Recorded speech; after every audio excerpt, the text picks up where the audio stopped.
Pittsburgh takes Game 7 against Washington 2-0. It's the first time the Pittsburgh Penguins have shut out the Washington Capitals in a Game 7 since 1995. Rust and Hornquist got the 2 goals. I thought Hornquist, side note, Hornquist might be the greatest Mr. Irrelevant in the history of the National Hockey League. And what I mean by that, if you don't know, the final pick in a draft, usually from the NFL, is referred to as a Mr. Irrelevant. He might be the greatest final draft pick in the history of the National Hockey League. He was good in this game, I thought. If you take away his goal, I thought he still was pretty good in the game. One thing I happened to notice in the third period was the turnovers, which statistically say that they weren't quite a huge difference. They say it was, stats say 4-2 Pittsburgh in the giveaways and 3-2 Washington in the takeaways. So they're saying the turnover differential was marginal, but it felt like Washington's passes were basically turnovers.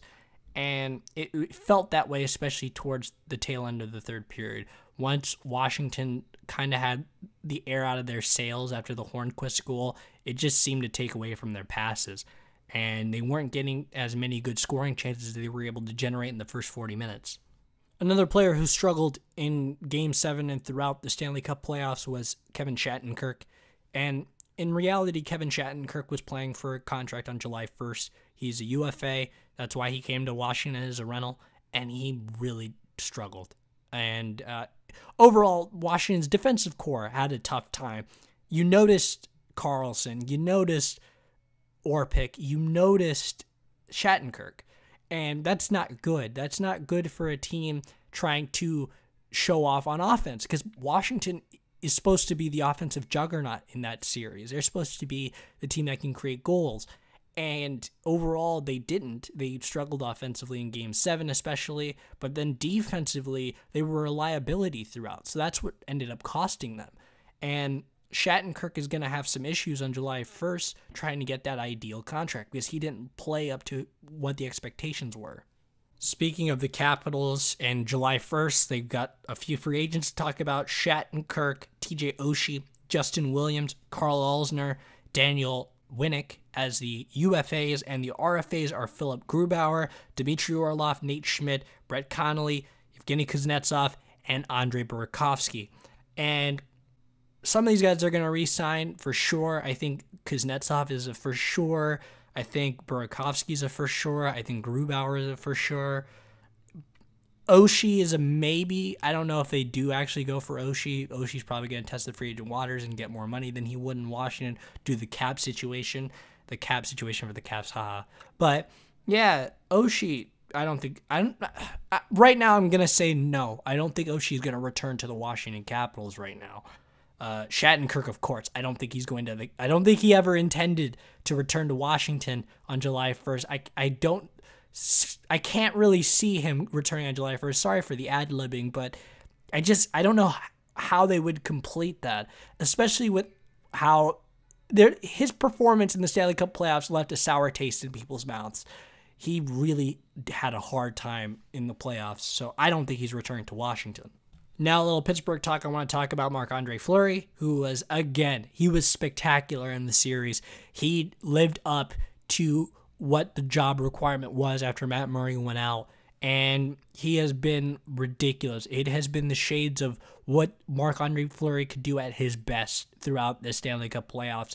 And when you think about the offseason, one of the things you got to think about is he's probably going to end up being a Vegas Golden Knight. But if this is his swan song for Pittsburgh, if this Stanley Cup playoffs is his swan song, he has been terrific.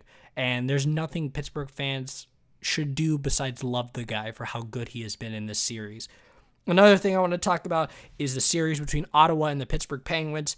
Ottawa led the season series, 2 games, 2 wins, 1 regulation loss, and no overtime losses. The most recent game was a shootout win for Ottawa, 2-1. And the Sens, they've been playing beyond the media's expectations. The media had such a low bar for the Ottawa Senators in the playoffs.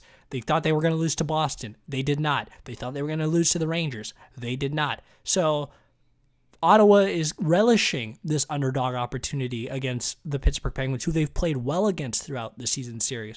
So it's going to be interesting to see how they're going to perform in that series. Overall, though, I know I just talked about how Ottawa has not been the media darling, and they've been the underdogs, and they've exceeded expectations, but it's going to be really tough for them to beat the Pittsburgh Penguins. I think the reason Pittsburgh has been able to be so good throughout the years is their depth, and they have so much depth that they could play a series without Chris Letang, without Connor Sheary, and at some points without Sidney Crosby, and still have a great series and beat the President's Trophy winner. So right now I'm leaning towards Pittsburgh.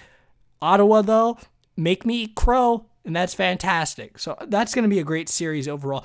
One player I wanted to talk about in particular was Carter Rowney, a relief player from the Wilkes-Barre Scranton Penguins due to the injuries for the Pittsburgh Penguins. It's his first Stanley Cup playoffs, and I thought in Game 7 he was really good. He was physical, got a couple of hits, he took away some shooting lanes. He didn't get any blocked shots, but he really did a good job for a player who is a career AHL player, and that's great to help his team win the series on his birthday, so that's fantastic, so good for him.